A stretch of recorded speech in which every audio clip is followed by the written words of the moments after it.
WWE এর পরবর্তী paper view হতে যাচ্ছে ব্যাকল্যাশ। তো ব্যাকল্যাশ অনুষ্ঠিত হতে চলেছে 10 মে। তো বাংলাদেশ এবং ইন্ডিয়ান সময় আমরা দেখতে পাবো 11 মে। তো এর জন্য কিন্তু WWE বেশ কিছু ম্যাচ খুব শীঘ্রই অ্যানাউন্স করবে। তো আমরা বর্তমান স্টোরি অনুযায়ী যে ম্যাচগুলো মাথায় এসেছে তা নিয়ে একটি ভিডিও বানানোর চেষ্টা করেছি। তো ব্যাকল্যাশের মেইন ইভেন্টে অবশ্যই আমরা দেখতে পাবো জন সিনা ভার্সেস রেন্ডি অর্টনের মধ্যে আনডিসপিউটেড WWE চ্যাম্পিয়নশিপের জন্য ম্যাচটি।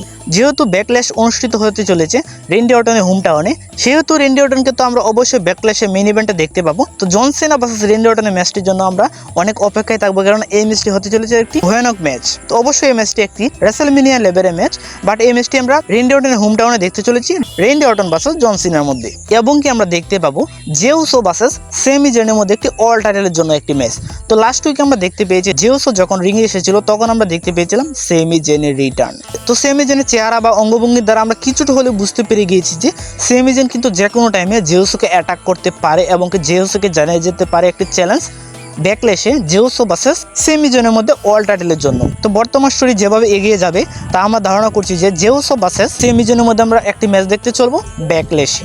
এবং কি আমরা দেখতে পাবো বেকি লিঞ্চ ভার্সেস লাইরা বেলক্রিয়ার মধ্যে একটি আইসি টাইটেলের জন্য ম্যাচ। তো রেসলমেনিয়াতে কিন্তু তারা ওমেন্সদের মধ্যে ট্যাগ টিম চ্যাম্পিয়নশিপটি জয়লাভ করেছিল, কিন্তু পরবর্তী রয়্যাল এপিসোডে আমরা দেখতে পেয়েছিলাম তারা এই টাইটেলটি হারতে বসেছে। মাত্র 24 ঘন্টা রাখতে পেরেছিল তাদের কাছে ওমেন্স ট্যাগ টিম টাইটেলটি। কিন্তু ম্যাচটি হারার পরপরই আমরা দেখতে পেয়েছি বেকি লিঞ্চের হিল টার্ন, বেকি লিঞ্চ অ্যাটাক করে দিয়েছে লাইরা বেলক্রিয়ারের উপর। যেহেতু লাইরা বেলক্রিয়ারের কাছে আইসি টাইটেল রয়েছে, তো অবশ্যই আমরা দেখতে পাবো বেকি লিঞ্চ ভার্সেস লাইরা বেলক্রিয়ারের মধ্যে একটি ব্যাকল্যাশে ম্যাচ হতে চলেছে আইসি টাইটেলের জন্য। তো এই ম্যাচটিতে আমার প্রেডিকশন থাকবে বেকি লিঞ্চকে অবশ্যই আমরা খুব শীঘ্রই দেখতে পাবো আইসি চ্যাম্পিয়ন হিসেবে। এবং কি ডার্টি ডম কিন্তু হয়ে গেছে নিউ আইসি চ্যাম্পিয়ন। তো ফিন বেলর এবং কি ডার্টি ডম কিন্তু একে অপরের বিরুদ্ধে ম্যাচ খেলতে আমরা দেখতে পেয়েছি রেসলমেনিয়াতে।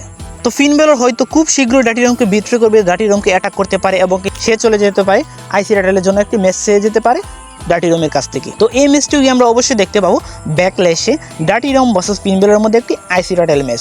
কিন্তু আমার মনে হয় না ফিন বেলর এই ম্যাচটিতে জয়লাভ করতে পারবে। এই ম্যাচটিতে আমরা দেখতে পাবো কার্লিটো, জেডি ম্যাকডোনাল্ড, তো তাদের সাহায্য নিয়ে কিন্তু ডার্টি ডম তার টাইটেলটি রিটার্ন করতে সক্ষম হবে। তবে আমি পার্সোনালি চাইবো ফিন বেলর জন্য খুব শীঘ্রই চ্যাম্পিয়ন হতে পারে এবং কি ফিন বেলরের জন্য খুব শীঘ্রই ভালো দিন সামনে আসতে পারে। এছাড়াও আমরা দেখতে পাবো ইও স্কাই ভার্সেস রিয়া রিপ্লির মধ্যে আবারও একটি ওয়ার্ল্ড টাইটেলের জন্য ম্যাচ। লাস্ট রয়্যাল এপিসোডে আমরা যে সিনটি দেখতে পেয়েছি তাতে মনে হচ্ছে তাদের স্টোরিটা আরো কিছুদিন বিল্ড আপ হতে শুরু করবে। তো ব্যাকল্যাশে ফাইনালে গিয়ে হয়তো আমরা আবারও দেখতে পেলাম রিয়া রিপ্লি ভার্সেস ইও স্কাইয়ের মধ্যে একটি ম্যাচ। তো এই ম্যাচটি হলে একটু ভালোই হবে। তো দেখা যাক রিয়া রিপ্লি কতদিন ইও স্কাইয়ের পিছনে বা এই টাইটেলের পিছনে পড়ে থাকতে পারে এবং কি ইও স্কাই কতবার তার টাইটেলটিকে রিটেন করতে পারে। তো পরবর্তী ভিডিওতে ব্যাকল্যাশের আরো কিছু ম্যাচ নিয়ে আলোচনা করা হবে। তো আজকের ভিডিও এই পর্যন্তই। ভিডিও ভালো লাগলে অবশ্যই লাইক, কমেন্ট এবং কি সাবস্ক্রাইব করে পাশে থাকবেন। ধন্যবাদ সবাইকে।